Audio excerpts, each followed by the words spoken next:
Hello everyone, कैसे हैं आप सभी लोग। होपफुली आप सभी बहुत अच्छे होंगे। तो आज की वीडियो में हम बात करने वाले हैं बोर का परमाणु मॉडल। किसके बारे में? बोर का मॉडल। बोर मॉडल यानी कि ये जो परमाणु मॉडल बोर ने दिया है, ये सन 1913 में आया था। सन 1913 में आया था, जब प्लांक का सिद्धांत आया, प्लांक का क्वांटम सिद्धांत आया उसके बाद। और प्लांक के क्वांटम सिद्धांत के ऊपर ही आधारित है ये। यानी कि यहाँ पर लाइट को एक प्योर वेव नहीं माना गया, हाइड्रोजन स्पेक्ट्रा को भी इसने समझाया। और दूसरी बात, जो सबसे बड़ी बात है, ये एक परमाणु वाले, एक इलेक्ट्रॉन वाले परमाणु की संरचना की व्याख्या करता है। ठीक है, एक इलेक्ट्रॉन वाले परमाणु, जैसे कि आपके hydrogen, helium plus, lithium 2+, beryllium 3+, इस प्रकार से आप चलते चले जाइए। तो जो भी परमाणु एक इलेक्ट्रॉन रखेगा, उन परमाणुओं की संरचना की व्याख्या बोर मॉडल करेगा। एक से अधिक इलेक्ट्रॉन वाले परमाणु की व्याख्या नहीं कर पाएगा। इस बात का आपको ध्यान रखना है, नहीं तो गलती कर दोगे शैतान बच्चों। ठीक है। और दूसरी बात, प्लांक का क्वांटम सिद्धांत पे आधारित तीसरी बात लिख लेना यहाँ पे। प्लांक के क्वांटम सिद्धांत पे आधारित है, यानी कि प्रकाश को एक प्योर जो वेव है वो नहीं माना जाएगा। यहाँ पे जो है उसको कणीय नेचर का भी माना जाएगा। और यहाँ पे तीसरी बात कि इलेक्ट्रॉन्स को कणीय नेचर का माना गया, यानी कि पार्टिकल नेचर का माना गया। ठीक है, इलेक्ट्रॉन्स को कणीय प्रकृति का माना गया। तो ये तो छोटी छोटी बातें हैं जिसके बारे में आपको ध्यान होना चाहिए। अब कुछ परिकल्पनाएं कि बोर मॉडल ने अपनी क्या परिकल्पनाएं की कि परमाणु को कैसा होगा, किस प्रकार की उसकी संरचना होगी, जरा देखना। परिकल्पनाएं याद होना बहुत इंपॉर्टेंट है, ये चीजें काफी जरूरी है। ठीक है। वैसे आपको बता दें, जो बोहर मॉडल है, इन्होंने जो पीछे जो मॉडल्स दिए गए थे, रदरफोर्ड का मॉडल, उनसे काफी सारी बातों को इन्होंने, लगभग सभी बातों को इन्होंने चुराया, परंतु इन्होंने कैलकुलेशंस दी। कैलकुलेशन करके इन्हें सारी चीजों को प्रूव किया। ये बात इनकी सबसे तगड़ी रही। ठीक है। तो क्या रहा है कि परिकल्पनाएं देखना। सबसे पहली बात इन्होंने क्या कही कि जो परमाणु है आपका, ये क्या बन गया? जो आपका परमाणु है अंडाकार तो होता नहीं, गोलाकार होता है ना। फिर से अंडाकार बन गया। क्या हो रहा है बे? ये फिर से अब गोलाकार है। ठीक है। जो परमाणु है गोलाकार तो होगा, ये तो पहले भी बता दिया गया था, तो थॉमसन ने भी बताया। उसका जो संपूर्ण धनावेश है, धनावेशित भाग, संपूर्ण धनावेशित भाग, और दूसरी बात, पहली बात और दूसरी बात, और इसका जो पूर्ण द्रव्यमान है परमाणु का, संपूर्ण द्रव्यमान ये कहाँ पे होगा? इसके नाभिक में उपस्थित होगा, उसके केंद्र में उपस्थित होगा। और ये बात किसने कही? रदरफोर्ड ने भी कही थी। तो भैया रदरफोर्ड की बात को ही इन्होंने दोहरा दिया। बोलो ना यार, सही बात है। तो पहली बात इन्होंने कही कि जो संपूर्ण तनावेशित भाग है और जो संपूर्ण द्रव्यमान है परमाणु का, वो उसके नाभिक में उपस्थित होगा। और मैंने आपसे कहा संपूर्ण धनावेशित भाग अगर उसके नाभिक में, उसके केंद्र में उपस्थित है, यानी कि जो द्रव्यमान है वो तो प्रोटॉन का ही होगा ना, इलेक्ट्रॉन का तो होगा नहीं। इसका मतलब जहां धनावेशित भाग होगा, जहां प्रोटॉन्स होंगे, वहीं पे उसका द्रव्यमान होगा। और द्रव्यमान कहाँ पे होगा? फिर नाभिक में होगा, क्योंकि सारे के सारे जो प्रोटॉन है, धनावेशित भाग है, वो नाभिक में उपस्थित है, केंद्र में उपस्थित है। ठीक है। प्रोटॉन की खोज के बारे में मैंने आपको बताया, पहले ही था, रदरफोर्ड ने कर दी। ठीक है, आपको वो वीडियो देखना चाहिए। और दूसरी बात इन्होंने क्या कही?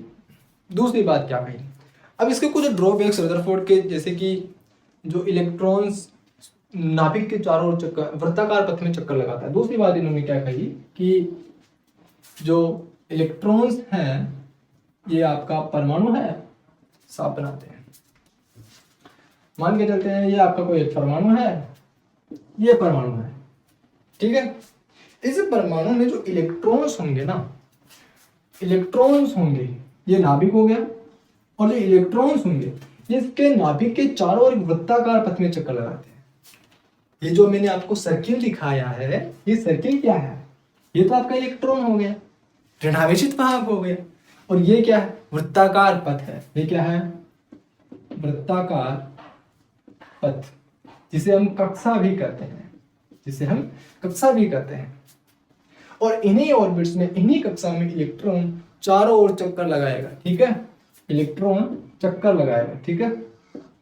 चक्कर या फिर गति करता है, गति करता है किसमें? ये जो वृत्ताकार पथ है इन्हों में। और ये बात किसने कही? रदरफोर्ड ने भी कही थी, रदरफोर्ड ने भी कही थी। परंतु जब रदरफोर्ड से बात पूछी गई, इलेक्ट्रॉन अगर चारों ओर घूम रहा है तो उसको नाभिक में आ जाना चाहिए, क्योंकि वो ऊर्जा को उत्सर्जित करेगा लगातार। उस चीज को ये एक्सप्लेन नहीं कर पाए कि इस वृत्ताकार पथ में ही लगातार क्यों घूमता रह रहा है। बट जो आपके बोहर मॉडल था, बोहर ने ये एक्सप्लेन कर दिया कि इलेक्ट्रॉन एक वृत्ताकार पथ में लगाएगा, वो नाभिक में नहीं गिरेगा, उसका कारण भी उन्होंने वेल एक्सप्लेन कर दिया। समझ में आ रही है बात? ये वृत्ताकार पथ जो है, इनमें ये लगातार घूमेगा घूमेगा घूमेगा घूमेगा। अब दूसरी बात, ये गिरता क्यों नहीं है उसको भी हम समझेंगे। और देखिए, ये जो वृत्ताकार पथ है, वृत्ताकार जो कक्ष है, ऐसे तो बहुत सारे होंगे, कहीं पे भी गति कर सकता है इलेक्ट्रॉन्स, तो कहीं पे भी अपनी वृत्ताकार कक्षा बना सकता है। क्या ये स्पेसिफिक कक्षाओं में ही चक्कर लगाएंगे? क्या इनकी ये जो वृत्ताकार पथ है, इनकी कोई प्रॉपर्टी होनी चाहिए? तो बिल्कुल इनकी एक प्रॉपर्टी होनी चाहिए। तीसरी बात क्या है? ये तो दूसरी बात कि वृत्ताकार पथ में ये चक्कर लगाएगा, घूमेगा, ठीक है? तीसरी बात क्या है? ये सिर्फ उन्हीं कक्षाओं में चक्कर लगाएगा जिसका कोणीय संवेग, अब कोणीय संवेग की बात हो रही है यहाँ पे, कोणीय संवेग, जिन वृत्ताकार पथ का, जिन कक्षाओं का कोणीय संवेग NH/2π का पूर्ण गुणज होगा, यानी कि हम कह सकते हैं H/2π का पूर्ण गुणज होगा, ठीक है? क्या होना चाहिए? H/2π का पूर्ण गुणज, पूर्ण गुणज।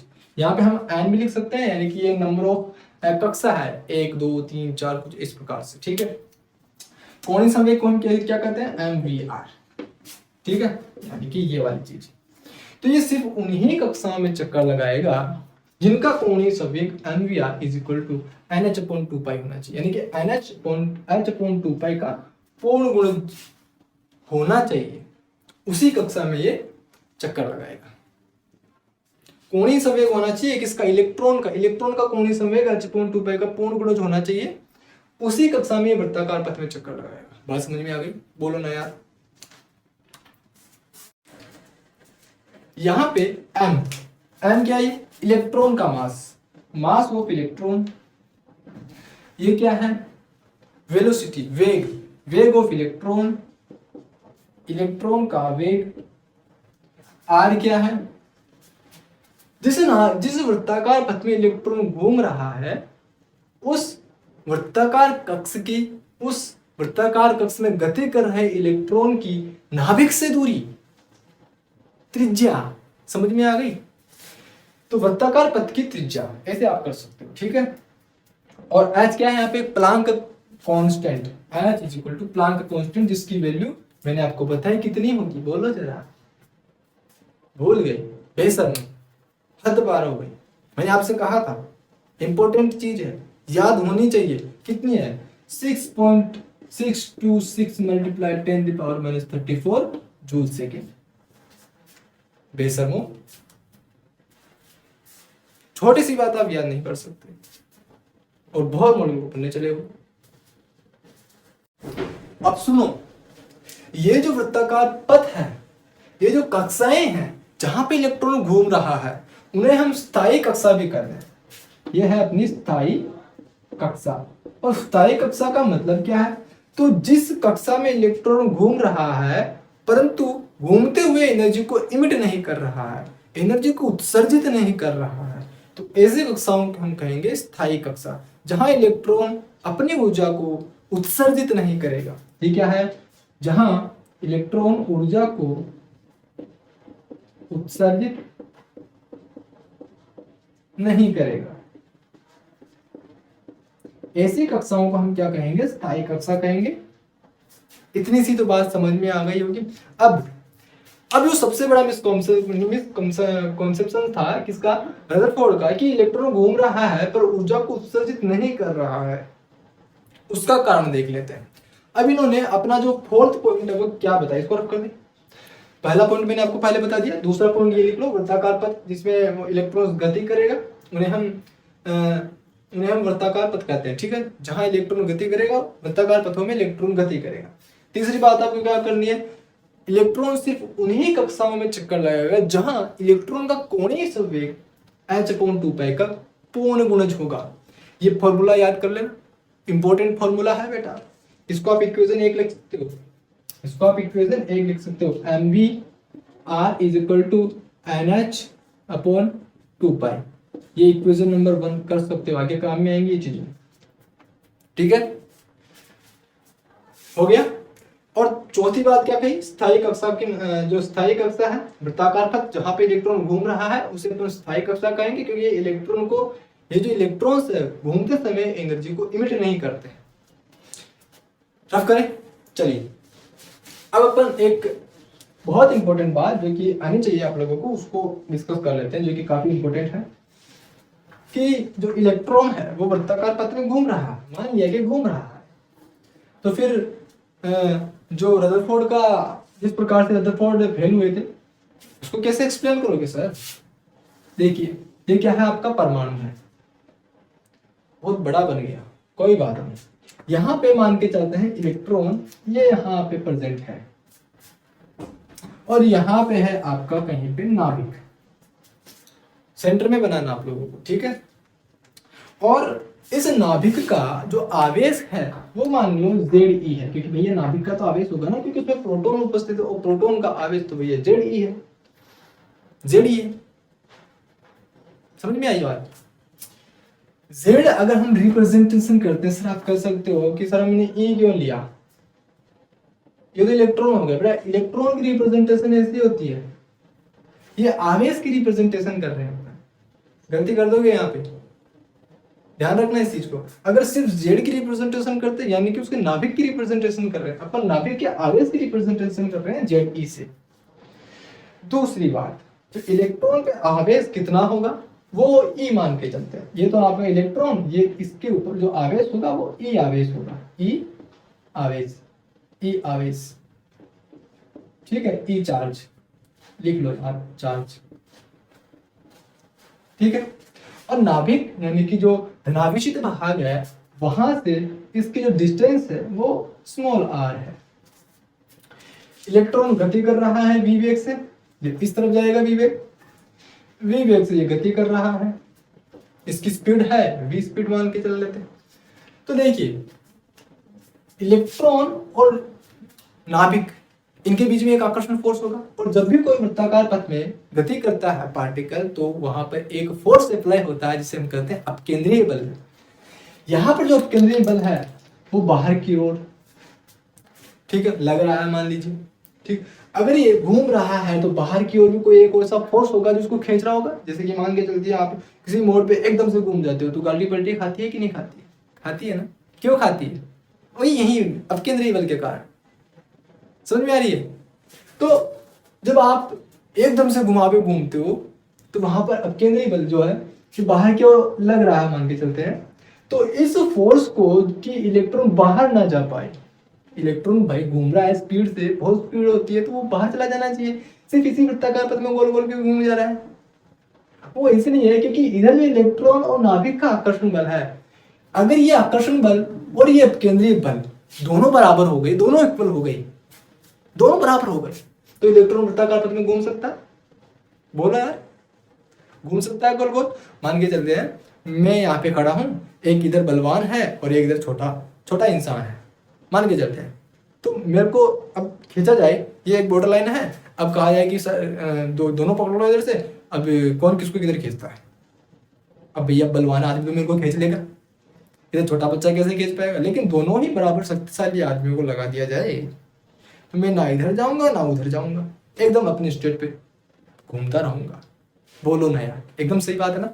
ऐसा ही इलेक्ट्रॉन के साथ होता है। अगर ये वाला फोर्स और बाहर वाला फोर्स और अंदर वाला फोर्स अगर बराबर हो जाए, आकर्षण बल और अपकेंद्रीय बल को अगर बराबर कर दिया जाए, तो इलेक्ट्रॉन वृत्ताकार पथ में घूम सकता है। तो इलेक्ट्रॉन एक वृत्ताकार पथ में घूम सकता है। यानी कि यहां पर जो आकर्षण बल है, जो आकर्षण बल इज इक्वल टू अपकेंद्रीय बल। अपकेंद्रीय बल, अब इसकी कैलकुलेशन क्या होगी उसको समझ लेते हैं। अगर आकर्षण बल और अपकेंद्रीय बल को बराबर कर दिया, आकर्षण बल क्या होगा, अपकेंद्रीय बल क्या होगा, उसको निकाल लो बस और इक्वल कर दो, तो वृत्ताकार पथ में इलेक्ट्रॉन घूमना स्टार्ट हो जाएगा। बस इतना सा ही करना कि बाहर जो फोर्स लग रहा है और अंदर जो फोर्स है उसको बराबर कर दो, खत्म बात। मजा आ जाएगा। देखो जो आकर्षण बल है, पहले अपन आकर्षण बल की बात कर लेते हैं। ठीक है, कूलाम का नियम पढ़ा होगा, कूलाम का नियम। कूलाम के नियम से क्या है, कूलाम का नियम K is equal to Q1 Q2 upon R square, यही है K Q1 Q2 upon R square. Q1 Q2 क्या है, चार्ज है, आवेश है। तो देखिए Q1 क्या है, यहाँ पे ZE मान के चलते हैं, ZE क्या है, Q1 है, तो नाभिक का आवेश ZE, Q2 इलेक्ट्रॉन पर उपस्थित आवेश, ये आवेश, ठीक है, अपॉन आर स्क्वायर। क्या होगा, KZE स्क्वायर हो जाएगा अपॉन आर स्क्वायर हो जाएगा। तो ये तो हो गया आपका आकर्षण बल, ठीक है, ये तो हो गया आपकी समीकरण नंबर 1। तो इलेक्ट्रॉन और नाभिक के बीच में जो आकर्षण बल लग रहा होगा वो इतना होगा, बात समझ में आई, फोर्स, ठीक है, जो आकर्षण बल लग रहा होगा वो इतना होगा। तो ये तो हटाओ पहली वाली बात, ठीक है। अब दूसरी बात, अपकेंद्रीय बल को निकाल लेते हैं। अपकेंद्रीय बल को निकाल लेते हैं तो यहां पर क्या होता है, जो अपकेंद्रीय बल होता है वो कितना होगा, mv स्क्वायर अपॉन आर, ये होगा आपका अपकेंद्रीय बल, mv स्क्वायर अपॉन आर। तो बस समीकरण फर्स्ट, समीकरण टू, फर्स्ट और टू को क्या कर लो, बराबर कर लो। जब आप इन दोनों को बराबर करेंगे तो क्या आएगा, k ZE square upon R square is equal to mv square upon R. एक आर से एक R cancel, k ZE square upon R is equal to mv square, ऐसा ही होगा। तो ये है आपका आकर्षण बल और ये हो गया आपका अपकेंद्रीय बल। जब ये दोनों इक्वल हो जाएंगे तो इस कंडीशन में आपका इलेक्ट्रॉन एक वृत्ताकार पथ में घूमता रहेगा लगातार। बात समझ में आई, फटाफट से नोट करो। तो इस स्थिति में इलेक्ट्रॉन वृत्ताकार पथ में घूमता रहेगा, वो भी लगातार, समझ में आ गई। और इस स्थिति में इलेक्ट्रॉन कोई ऊर्जा का इमिशन नहीं करेगा, इमिट नहीं करेगा। अब इसकी जो फिफ्थ परिकल्पना है वो भी जरा देख ले। मान लीजिए कोई इलेक्ट्रॉन इस स्टेट से इस स्टेट में है, ठीक है, मान लीजिए कोई अलग अलग कक्षाएं हैं, एनर्जी लेवल से, 2 एनर्जी लेवल से अलग अलग कक्षाओं, ठीक है। इसकी एनर्जी मान के चलते हैं E1 और इसकी है एनर्जी E2। यहाँ पे कोई इलेक्ट्रॉन उपस्थित है, इस कक्षा में इलेक्ट्रॉन उपस्थित है, इस एनर्जी लेवल पे कोई इलेक्ट्रॉन उपस्थित है। अब हम इसको ऊर्जा दे रहे हैं, इस इलेक्ट्रॉन को यहाँ से यहाँ तक जाना है। तो यहाँ से यहाँ तक जाने के लिए लोअर एनर्जी स्टेट से हायर एनर्जी स्टेट में जाने के लिए, यानी निम्न ऊर्जा स्तर से उच्च ऊर्जा स्तर में जाने के लिए उसको ऊर्जा चाहिए होगी। और वो ऊर्जा कहाँ से मिलेगी, हम देंगे। तो जब ये ऊर्जा हम देंगे तो इलेक्ट्रॉन अवशोषित करेगा और इलेक्ट्रॉन की ऊर्जा बढ़ेगी। तो अगर मान लीजिए इसकी 10 जूल एनर्जी है और इसको यहाँ से यहाँ तक पहुंचने के लिए 15 जूल एनर्जी, इसकी इस अवस्था में इलेक्ट्रॉन की एनर्जी 15 जूल होनी चाहिए। यानी कि अगर अपन ने इसको 13 जूल दी, 12 जूल दी, 14 जूल दी, तो इलेक्ट्रॉन तो जाएगा ही नहीं, क्योंकि यहाँ पर तो इसको 15 जूल की एनर्जी चाहिए इस ऑर्बिटल में घूमने के लिए। तो और जब हम इसको 15 जूल की एनर्जी देंगे, जिसे अपन दहलीय एनर्जी भी कहते हैं, तो जैसे ही यहाँ पर हम 15 जूल की एनर्जी देंगे तो ये इलेक्ट्रॉन लोअर एनर्जी स्टेट से हायर एनर्जी स्टेट में चला जाएगा और इलेक्ट्रॉन अब यहाँ पे घूमेगा, गुटरगू करेगा, मस्ती करेगा, है कि नहीं। अब कुछ समय बाद में इसको ये घूम रहा है। कुछ समय बाद में क्या होता है, जब हम इसको ऊर्जा देना बंद कर देते हैं तो कुछ समय तक घूमेगा, उसके बाद ये फिर से यहाँ पे नीचे आ जाएगा, अपने उस स्टेट में आ जाएगा। भाई एक बार बताओ, आप अपने घर पे रहते हो, बाहर घूमने जाते हो, तो परमानेंट तो जाते नहीं हो वहाँ पे, कुछ समय के लिए जाओगे फिर वापस घर पे लौट के आ जाओगे। ऐसे इलेक्ट्रॉन है, जाएगा कुछ समय बाद में वापस आ जाएगा, सीधी सी बात है, ठीक है। तो इस समय जब लोअर एनर्जी स्टेट से हायर एनर्जी स्टेट में जाता है तो यहाँ पर इस समय में इलेक्ट्रॉन ऊर्जा को अवशोषित करता है, और जब हायर एनर्जी स्टेट से लोअर एनर्जी स्टेट में जाएगा तो ऊर्जा को उत्सर्जित करता है, इमिट करता है। यहाँ पे क्या करेगा, उत्सर्जित करेगा। तो यहाँ पे एनर्जी उत्सर्जित होगी, बात ध्यान देने वाली बात है। यहां से यहां जाएगा तो भी जो 5 जूल की एनर्जी एक्स्ट्रा इसको चाहिए होगी, और यहां से यहां तक आने के लिए भी इसको 5 जूल की एनर्जी इमिट करनी पड़ेगी, तभी तो यहाँ पे पहुंचेगा बेटा। समझ में आ गई बात? तो यहाँ पे जो उत्सर्जित और अवशोषित ऊर्जाएं हैं वो रेडिएशंस के फॉर्म में है। आप किसी इलेक्ट्रॉन को ऊर्जा दे रहे हो, किसी ताप के या फिर सनलाइट गिरा करके दोगे ना, प्रकाश दोगे इसको तभी तो ऊपर जाएगा, या गर्म करोगे किसी चीज को तभी तो ऊपर जाएगा, यानी कि आप उसको एनर्जी दे रहे हो, रेडिएशंस दे रहे हो। अब उसके लिए भी कोई फ्रीक्वेंसी होनी चाहिए कि कितनी फ्रीक्वेंसी की जो रेडिएशन है, कितनी फ्रीक्वेंसी की जो ऊर्जा है आप इसको दे रहे हो बेटा। और ऐसे ही जब ये नीचे आएगा तो ऊर्जा को उत्सर्जित कर रहा है मतलब रेडिएशंस बाहर निकाल रहा है, और हर एक रेडिएशन की अपनी अपनी एक फ्रीक्वेंसी होती है, क्योंकि किसी ना किसी फ्रीक्वेंसी का प्रकाश तो उत्सर्जित कर रहा होगा, जो अवशोषित करेगा उसी फ्रीक्वेंसी का प्रकाश से वापस से जिस फ्रीक्वेंसी का प्रकाश से अवशोषित करेगा उसी फ्रीक्वेंसी का प्रकाश भी उत्सर्जित करेगा। खत्म बात समझ में आई? तो यहाँ पे देखिए ये जो अंतर आ रहा है यहां से यहां तक का, कितनी ऊर्जा का अंतर आया यहां से यहां तक पहुंचने में या फिर यहां से यहां तक पहुंचने में, डेल ई का। इस ऊर्जा के अंतर को हम क्या कहेंगे, डेल ई। तो अगर यहां आपको देखा जाए तो डेल ई कितना है, 5 का, 5 जूल एनर्जी, यानी कि 5 जूल एनर्जी कैसे निकाला अपन ने, अगर अपने को डेल ई निकालना है तो यहां से E2 में से E1 माइनस कर दो, खत्म बात। क्या करना है, डेल ई अगर निकालना है तो E2 माइनस E1 कर दो, यानी कि उच्च ऊर्जा स्तर की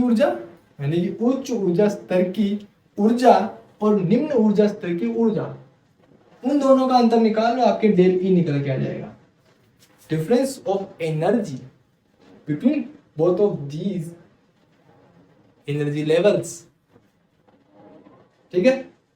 अब ऐसे ही यहाँ की एनर्जी आप निकाल सकते हो, किससे निकालोगे, E equal to H nu से, प्लैंक ने बताया था। तो ऐसे ही डेल ई की भी निकाल सकते हो, E equal to H nu से निकाल सकते हो।